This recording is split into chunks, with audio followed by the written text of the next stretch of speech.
주 말씀드렸던 은사를 사모하라 구하라 하는 말씀을 그 주제를 가지고 한 번 더 말씀을 전하려고 합니다. 우리가 진정으로 갈망하는 것, 교회에서 경험하고 싶어 하는 것이 뭐냐면 하나님의 임재입니다. 하나님이 함께 하신다. 나와 함께 하신다.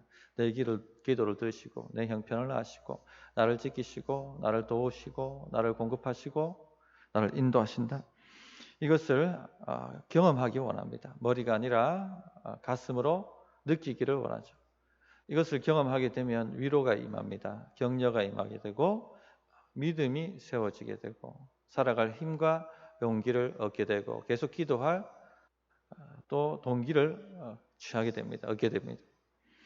한 번은 어떤 집사님께서 아주 한 몇 년 전이었어요. 몇 년 전 문자가 하나 왔었더랬습니다.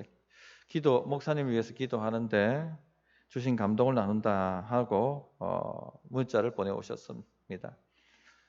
근데 굉장히 위로가 되었습니다. 먼저는 누군가 나를 위해서 기도하고 있다는 자체가 너무 감사가 되었습니다. 기도를 부탁하지도 않았는데 하나님께서 감동 주셔서 계속 기도해 왔습니다 하고 문자를 보내는데 그것이 굉장히 저에게 위로가 되었습니다. 또 문자 내용이 제가 지금 처해 있는 상황을 너무나도 잘 알고 있는 것처럼 그런 위로의 내용들이었습니다. 하나님께서 목사님을 이렇게 위로하라고 하시는 것 같습니다 하고 보내왔는데 그때 하나님이 함께 하신다, 내 형편을 알고 계시고 나의 답답한 심정을 헤아려 주신다 하는 것 안다 생각하니까 그 안다는 자체만으로도 위로를 받는 거예요. 하나님의 임재를 경험하는 것이죠.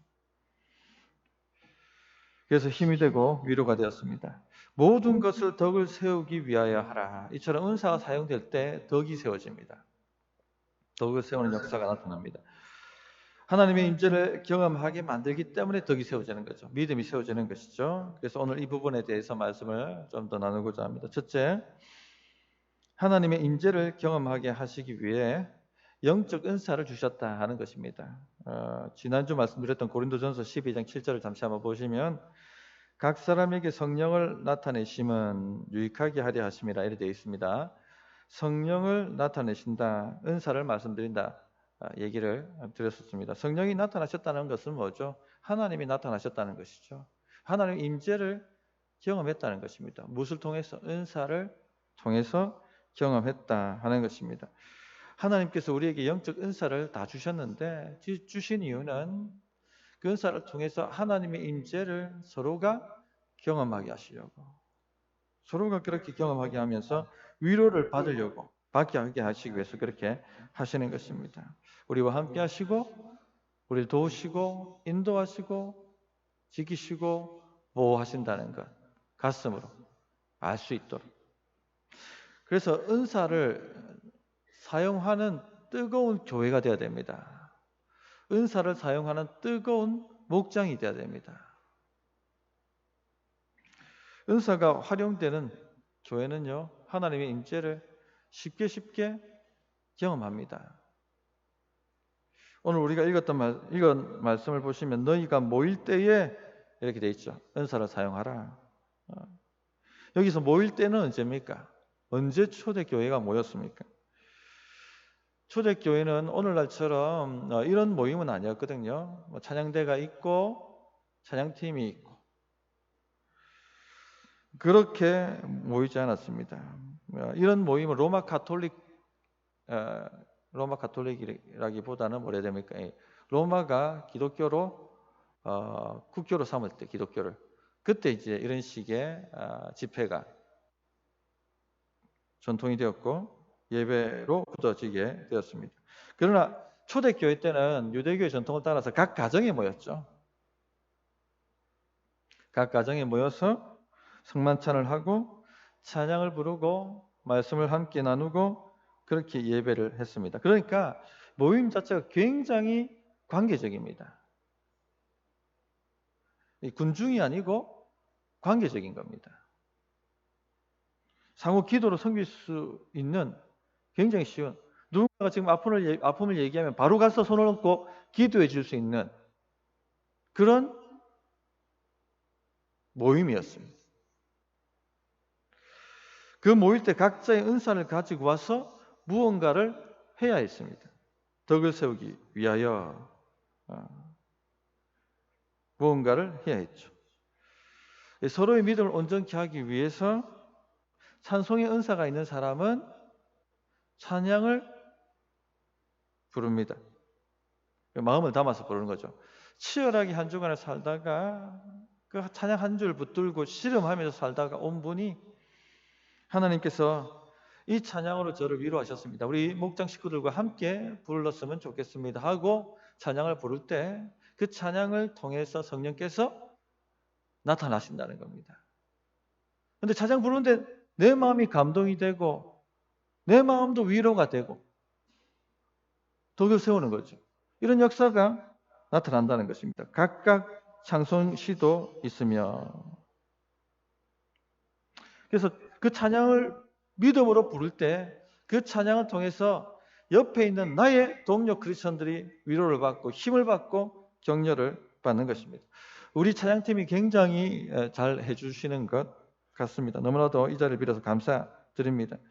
여기 계신 찬양팀 하시는 분들 다 믿음의 싸움을 한 주간 싸우다가 오시는 분들이에요. 치열하게 믿음의 싸움을 싸우다가 오셔서 부르니까 찬양에 힘이 있고 감동이 있고 눈물이 있고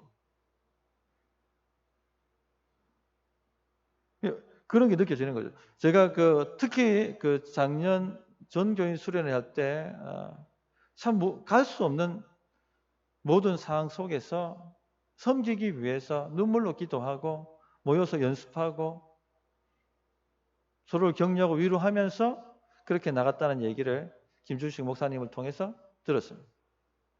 듣는 순간 그 감동이 되는 거예요.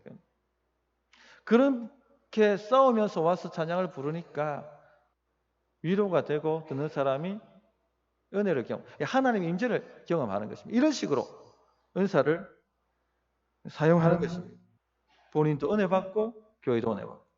가르치는 말씀도 있으며 이렇게 하셨죠. 이건 우리가 다 알고 있는 말씀입니다. 제가 지금 가르치고 있는 것이죠. 목장에서도 말씀을 요약하고 또 말씀을 가지고 어떻게 살았는지 나눕니다. 말씀을 가지고 내가 어떻게 살았는지를 나누셔야 돼요. 그 목자들도 지금 나누고 있는지 모르겠습니다. 목자들이 나눠야 됩니다. 아멘이십니까? 예, 목자 부인도 나누셔야 돼요. 그래야지 보고 배우니까. 도전을 받습니다. 격려를 받습니다. 저분도 저렇게 힘든 상황 속인데 저 말씀을 붙들고 저 말씀을 순종하려고 저렇게 싸우시는 거예요. 위로가 되는 겁니다. 그런 것을 성령이 사용하셔서 각 사람을 위로하시는 것입니다. 계시도 있어요. 영적 은사를 말하는 거죠. 서로를 위해서 기도하는데 자기도 모르게 옆에 분 얘기하지 않았던 그 문제가 입에 툭 튀어나오는 거 경험하신 적이 있습니까? 그리고는 하나님이 이 문제를 해결해 주시고 위로해 주시고 길을 열어달라고 간절히 부르짖고 구할 때가 있습니다. 자기도 놀라고 내가 왜 기도하는가? 듣는 사람도 기도받는 사람도 너무 놀라는 거죠. 어떻게 이것을 아는가? 하나님이 알고 계시다 하는 것 초자연적으로 경험하는 것이죠. 강력한 하나님의 임재와 위로를 경험하게 됩니다. 하나님이 나와 함께 하시는구나. 나의 신음도 들으시는구나.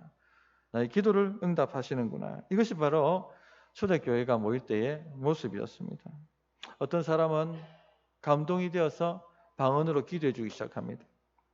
방언도 있으며 통역함도 있나니. 방언으로 막 기도해 주니까 무슨 말인지 모르잖아요. 근데 통역의 은사가 있는 사람이 옆에서 그 통역을 쭉쭉 해주면 위로를 받습니다. 그것이 바로 예언적 은사입니다. 그것도 예언적. 통역이 함께하면 그것도 예언적 은사인 거죠. 위로를 받습니다. 위로를. 세상에 나가면 우리가 격려보다는 뭘 받습니까? 비난과 비판과 비교와 부정적인 말과 이런 것을 늘 먹거든요. 이거 어디서 다 배출해야 됩니까? 모일 때에. 교회에서 이걸 다 배출해 버려야 되는 겁니다. 뭐로? 성령의 위로와 임재와 격려를 통해서 쫙 하고 배출해내는 거죠. 제가 전라도 강진에 학생들 데리고 전도 여행을 갔던 적이 있었습니다. 수요예배가 끝나고 그 교회 사모님께서 제가 방언으로 기도하는 소리를 들으시고 통역을 해주셨어요. 아무도 모르게 기도하고 있었는데, 아무도 모르게 간절히 기도하고 있었는데, 그 사모님 입에서 나오는 기도 제목이 제가 기도하는 그대로를 통역을 하고 계시던 거예요. 얼마나 깜짝 놀라고 위로가 되었는지 모릅니다. 하나님이 듣고 계시구나. 하나님이 내 기도를 듣고 계시구나. 그것을 느끼고 위로와 힘을 받고 계속 기도할 힘을 얻었던 적이 있었습니다. 물론 은사를 남용할 수가 있습니다. 고린도 교회 문제는 은사 남용이었죠. 특별히 방언을 굉장히 남용을 했습니다. 방언을 하면 무슨 영적 엘리트가 된 것처럼 막 뻐기고 다니는 사람들이 많았었습니다. 그래서 무질서해졌죠. 또 여러 은사를 가진 사람들이 자기가 더 탁월한 사람인 것처럼, 자기가 더 뛰어난 사람인 것처럼 자신을 드러내기 위해서 은사를 홍보하고 다녔습니다. 은사를 사용할 때 이런 위험이 있죠. 누군가 예언이라고 엉뚱한 말을 하고 교회를 혼란스럽게 만들고, 또 은사 흉내를 내시는 분들도 많이 있습니다. 이래서 교회가 혼란스러워집니다. 그런데 고든 피라는 세계적인 신학자가 이렇게 말씀하셨어요. 성장보다는 좀 어지럽혀도 살아있는 것이 좋다. 너무 질서정연해서 숨이 막히고 기계적인 것보다는 좀 무질서해 보여도 생동감 있고 열정이 있는 것이 좋지 않은가? 아이가 집을 어지럽히고 떠든다고 아이가 죽어서 누워 있는 것보다는 살아서 그래도 움직이는 게 좋잖아요. 그죠? 예, 좀 교회가 약간 혼란스러워지더라도 은사가 활용되는 것이 좋습니다. 예, 그 수요 기도회 때 방언으로 부르짖으십시오. 또 옆에 방언이 들리시는 분들은 통역을 해주세요. 가서 이런 걸 사용하셔야 됩니다. 위로를 받습니다. 수요 기도회 때도 누군가를 위해서 기도하고 싶은 마음이 들면 가셔서 기도해 주셔도 될까요? 말하고 기도해 주시기 바랍니다. 그런 걸 통해서 하나님의 역사가 나타나는 것입니다. 둘째, 영적 은사는 다른 사람을 통해 경험되는 하나님의 임재입니다. 특별히 우리가 은사를 사용한다고 나팔 불지 않지만 자기도 모르게 은사를 다 사용하고 계세요. 목장에 가면 위로를 받고 분별도 받고 기도도 받고 격려도 받고 믿음이 세워지는 것 경험하신다면 은사가 사용되고 있는 목장입니다. 근데 목장에 갔는데 상처를 받고 위로와 격려보다는 시험에 들고, 이런 목장은 지금 문제가 있는 목장입니다. 시험등 목장이고 마귀가 공격하고 있는 목장이죠. 은사가 사용되지 않고 있는 목장입니다. 유익을 얻지 못하고 있죠. 위로를 받지 못하죠. 하나님의 임재가 경험되지 않는 겁니다. 목장에 가면은 위로가 돼야 됩니다. 목장에 가면은 위로를 받아야 됩니다. 힘을 얻어야 됩니다. 그것이 바로 하나님의 임재가 있는 목장이고 나도 모르게 은사가 사용되고 있는 목장인 것입니다. 전에 말씀드렸습니다만 어떤 집사님이 빚을 내어서 병원을 개원했습니다. 근데 감당이 안 되는 겁니다. 그 목장 식구들한테 이걸 어떻게 해야 될까 하고 기도 제목을 내었습니다. 매주 적자입니다. 매주 적자. 갚아야 할 돈이 매주 몰려오는 것이죠. 목장 식구들이 계속 그분을 위해서 기도했습니다. 그렇게 얼마 지나고 난 다음에 어떤 분이 그 병원을 인수하겠다고 제의를 해왔죠. 그런데 너무나도 낮은 가격에 제의를 해왔습니다. 그런데 그거라도 받고 팔아야 되겠다 하는 마음이 들어서 목장에 와서 그 문제를 나눕니다. 이것이 응답이 아닐까요? 그런데 목자가 한 주만 더 기도해 봅시다. 그리고 같이 기도하는데 목자 마음이 계속 불편한 겁니다. 집사님, 그 값에 팔면 너무 아까울 것 같아요. 조금만 더 기다려 보세요. 그래서 그 목장 식구는 기도해 주시니까 한 주 더 기다린 겁니다. 한 번 더. 근데 또 한 번 더 제의가 오는 겁니다. 조금 더 높은 가격이. 목자님, 이 정도로 제의를 받았는데 팔까요? 같이 기도해 봅시다. 똑같이 기도하는데 마음이 불편한 겁니다. 집사님, 그 값에 팔면 안 될 것 같아요. 하나님이 새롭게 문을 여실 것 같으니까 좀 더 기도해 봅시다. 분별하는 거죠. 분별하는 것. 이 은사가 사용되고 있는 겁니다. 그래 간절히 기도했는데 기도할 때마다 목자 입에서 무슨 소리가 나오냐면 요양병원을 했으면 좋겠다. 요양병원을 했으면 좋겠다. 기도하면 할수록 확신이 드는 겁니다. 그래서 목장 모임 때 집사님 요양병원으로 바꾸면 어떨까요? 하고 제안을 합니다. 함께 기도하고 함께 분별하고 결국 요양병원으로 바꾸고 대박 터뜨리고 빚 다 갚고 이런 식의 은사가 사용되는 거예요. 자기도 모르게 목장에서 은사가 활용되고 사용되는 것이죠. 이런 은사가 활용되려면요, 영적 분위기가 중요합니다. 은사 활용을 격려하는 분위기가 돼야 됩니다. 집사님, 그런 소리 하지 마라. 이래버리면 막 찬물을 쫙 끼얹어 버리죠.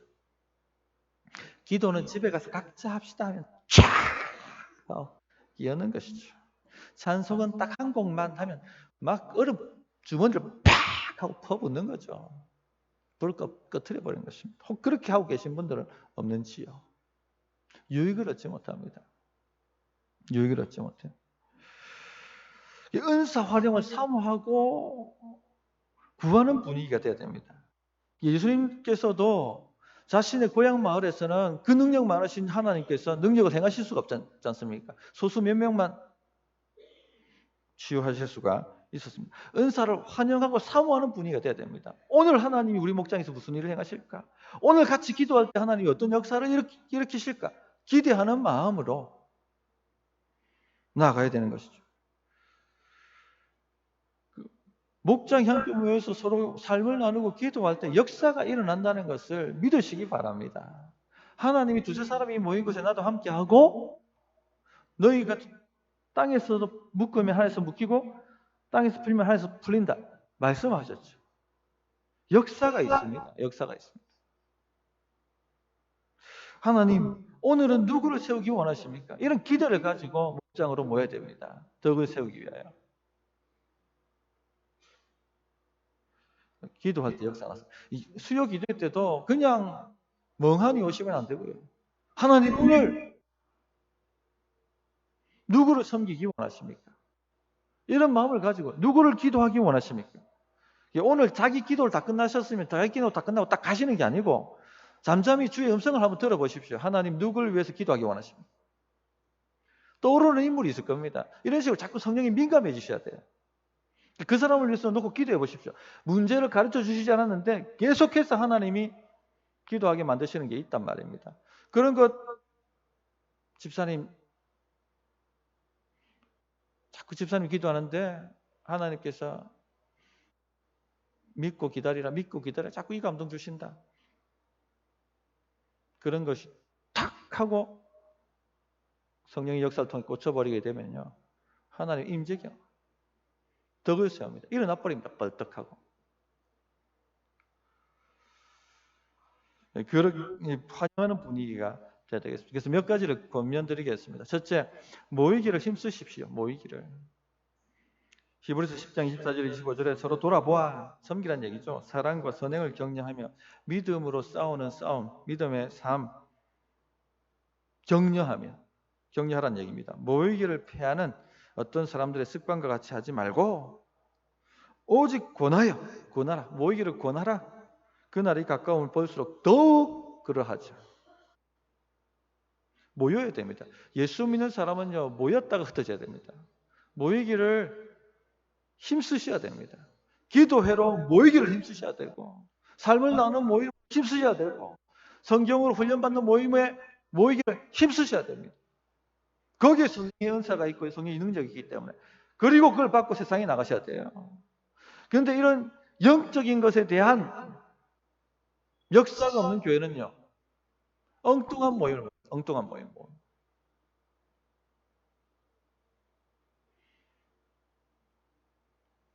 지금 우리는 어떤 모임을 모이고 있는지 돌아보셔야 돼요.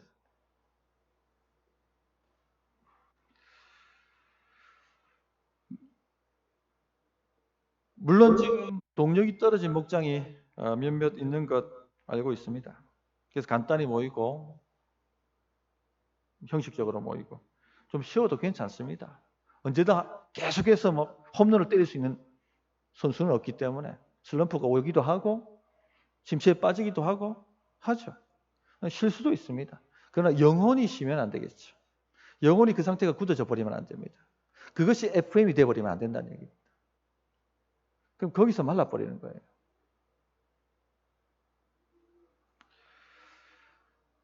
둘째는요, 누군가를 섬기겠다고 작정을 하십시오. 자기만 챙기면요, 절대 쓰임받지 못합니다.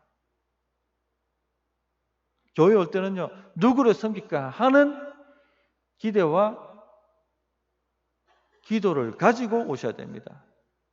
하나님께서 나를 통해 누구를 섬기기 원하실까? 베드로전서 4장 10절 11절 각각 은사를 받은 대로 하나님의 여러 가지 은혜를 맡은 선한 청지기 같이 서로 봉사하라. 오늘 은사를 사모하자 하는 말씀을 나눴습니다. 말씀 정리하겠습니다. 하나님의 은사가 풍성히 일어나는 교회를 사모하시기 바랍니다.